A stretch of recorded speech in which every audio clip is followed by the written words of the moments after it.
8वें वर्ग के छात्र छात्राओं के लिए एक्सरसाइज 2.3 का क्वेश्चन नंबर 8 है। क्वेश्चन है 0.3 प्लस 0.7 x बटा x बराबर 0.95 समीकरण का हल निकालना है, अर्थात x के किस मान के लिए LHS बराबर RHS होगा, यही करना है। तो इस समीकरण का हल हम दो विधि से कर सकते हैं। नहीं तो फर्स्ट विधि आप देख लीजिए कि फर्स्ट आसान विधि है, इस विधि से इसका हल, फिर एक दूसरा विधि है वो अभी बतलाएंगे। तो प्रथम विधि से इसका हम हल निकालते हैं। आपका क्वेश्चन है 0.3 प्लस 0.7 x बटा x इक्वल 0.95। अब यहाँ 0.95 में 1 से भाग करने पर कोई अंतर नहीं होगा, इसलिए हम यहाँ 1 कर देते हैं। 1 से भाग कर दिए, बाटा में 1 कर दिए।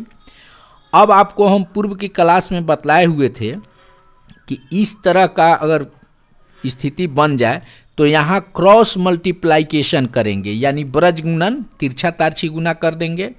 तो 1 से इस दोनों में गुना करेंगे, हालांकि 1 से इस दोनों में गुना करने पर कोई अंतर नहीं होगा।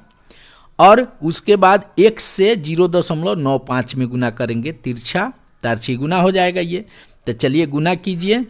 1 से गुना करते हैं हम, 1 गुना 0.3 प्लस 0.7x 7x हो गया इक्वल, ये हो गया 1 से इस 0.95 में करेंगे तो ये हो जाएगा 0.95x। चूंकि 1 के पहले प्लस का चिन्ह छिपा हुआ है, इसलिए ये ज्यों का त्यों हो जाएगा, गुणनफल जो होगा कोई अंतर नहीं होगा, यानी यह हो जाएगा 0.3 प्लस 0.7x इक्वल, अब ये है 0.95x हो गया। अब हम क्या करेंगे, 0.3 को यहाँ यहीं रहने देते हैं और 0.7x को बराबर के चिन्ह के इधर लाएंगे तो यह माइनस के रूप में हो जाएगा, यानी हम लिखेंगे 0.3 बराबर 0.95x पहले से है और 0.7x को बराबर के चिन्ह के इधर जब लाएंगे तो वह माइनस हो जाएगा, यानी इसमें से घट जाएगा तो 0.7x। अब हो जाएगा 0.3 बराबर 0.95x में से 0.7x को घटाएंगे तो यह कितना हो जाएगा 0.25x। इसमें x का मान जब निकालेंगे तो यह इधर आकर भाग लग जाएगा, या इसको हम आप आसानी के लिए इधर कर देंगे, यानी 0.25x इक्वल हम कर देंगे 0.3। अब आसान हो गया। अब क्या करेंगे हम, चूंकि x के साथ 0.25 गुना के रूप में है, नहीं हमको x का मान ज्ञात करना है, तो x का मान निकालेंगे तो 0.25 इधर गुना है तो बराबर के चिन्ह के इधर आएगा तो क्या हो जाता है, भाग हो जाता है, इसलिए x बराबर 0.3 में भाग लग जाएगा 0.25 से। नहीं अब यहाँ देखिए संक्षेप में इसको कैसे कर देंगे, क्योंकि ऊपर जो है दशमलव के बाद 1 अंक है और नीचे दशमलव के बाद 2 अंक है, तो ऊपर जो है हम 100 से गुना करेंगे और नीचे 10 से गुना करेंगे, क्योंकि यह जो है 1 अंक है और इसमें 2 अंक है। अब यहाँ दशमलव यहाँ से हट जाता है, नहीं अब ये कट गया, अब 5 दूना 10, अब 50 25, यानी ये हो गया 6, 3 दूना 6 बटा ये 5 गुना 1 5, 6 बटा 5, तो 6 में हम 5 से भाग देंगे, नहीं तो कितना हो जाएगा 1.2। यही समीकरण का हल हो गया। इसका मतलब है x के 1.2 मान के लिए LHS और RHS दोनों बराबर होगा। तो यह आसान विधि है, आसानी से इसका मान हम निकाल दिए। यहाँ पे अगर हो सकता है थोड़ा आपको कठिनाई हुआ हो समझने में, तो इसको रफ में यहाँ थोड़ा देख लीजिए कि इसका हल हम कैसे संक्षेप में कर दिए हैं।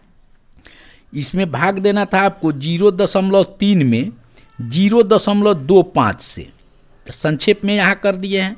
थोड़ा इसको समझ लीजिए आप। अब इसको भिन्न के रूप में बदल देंगे तो यह हो जाएगा 3/10, ये अलग भिन्न हो गया, बाटा 0.25 को भिन्न के रूप में कैसे लिख देंगे, 25/100। अब हम क्या करते हैं, 3/10 और ये नीचे का जब गुना के रूप में होता है तो उलट जाता है, यह हो जाएगा 100/25। इसे कटा दीजिए, 25 चौका 100, यह कितना आ गया 12/10। तो 12/10 यानी 12 में 10 से भाग करेंगे तो अभी कितना आंसर आएगा 1.2, यानी x के मान में कोई परिवर्तन नहीं हुआ। तो ये संक्षेप में हम बना दिए हैं। और पहली विधि ही इसमें सबसे आसान विधि है। अब हम इसका दूसरा विधि भी देख लेंगे कि दूसरे तरह से इसको कैसे हल किया जा सकता है, हम ये देखेंगे। चलिए इसी क्वेश्चन को अब हम दूसरी विधि से हल करते हैं, नहीं दूसरी विधि से इसका हल निकालते हैं, जो पहली विधि की अपेक्षा थोड़ा जटिल होगा। यदि आप समझेंगे तो यह भी बहुत ही आसान विधि हो जाएगी। तो हम दूसरी विधि से इसका हल निकालते हैं।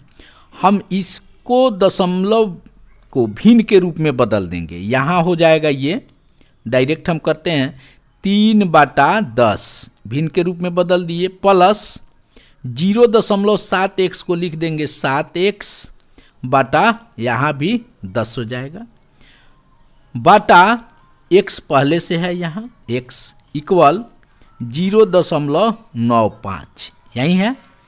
अब हम इसको जोड़ देंगे, साधारण तौर पर जो भिन्न का जोड़ होता है वैसे इसको जोड़ देंगे तो इसका एलसीएम 10 आ जाएगा, और 10 से 10 में भाग देंगे तो भागफल 1 होगा, और 1 में 3 से गुना करेंगे तो 3 होगा, प्लस पुनः 10 से भाग देंगे इसमें भागफल 1 होगा, और 1 में 7x से गुना करेंगे तो ये 7x होगा, हो गया, बाटा x है तो x लिख दिए, इक्वल 0.95।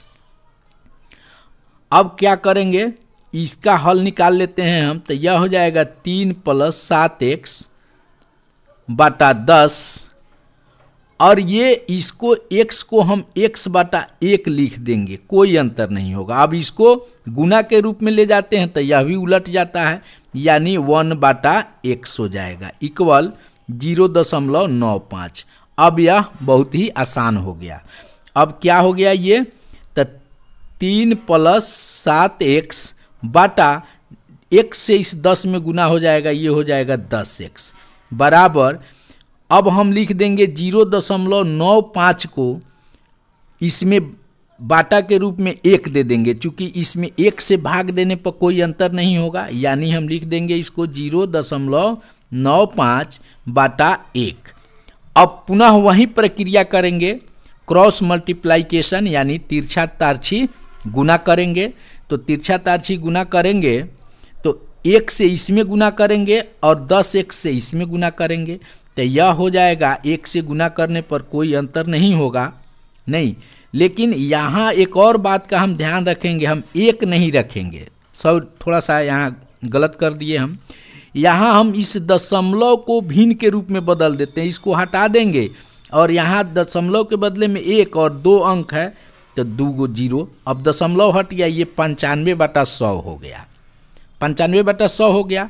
अब आसान हो गया। इसको अगर और ये करना है तो इसको संक्षिप्त रूप में कर देंगे तो और आसानी होगी। 19×5 = 95 और 20×5 = 100 यानी 19/20। अब इसको हम तिरछा तारछी गुना कर देंगे, यानी 20 से अब इधर गुना कर देंगे इसमें और 19 से इसमें गुना कर देंगे। तो 20 से गुना कर दीजिए तो 20 × 3 + 7x बराबर 19 × 10 यानी 190x हो गया। अब यह कितना हो जाएगा, 20 × 60 प्लस 7 दूना 14 140x इक्वल 190x। अब 140x को इधर लाएंगे, यानी हम 60 को यहीं रहने देते हैं, बराबर 190x पहले से है, और 140x को बराबर के चिन्ह के इधर लाए तो यह क्या हो गया, माइनस हो गया, कितना, 140x, 140x। तो यह कितना आ गया, 60 बराबर 190x में से 140x घटेगा, यानी 50x। नहीं, पुनः इसको हम ऐसे लिख देंगे कि 50x इक्वल 60, इसलिए x इक्वल 60 भागा 50। 1 0 से 1 0 कट गया, 6 से 5 में भाग करेंगे तो भागफल कितना हो जाएगा, 1.2, और x का यही मान हो गया। x के 1.2 मान के लिए इस समीकरण में जो है LHS और RHS दोनों बराबर होगा। तो दोनों विधि में जो आपको समझ में आए उस विधि से इसका हल आप आसानी से निकाल सकते हैं।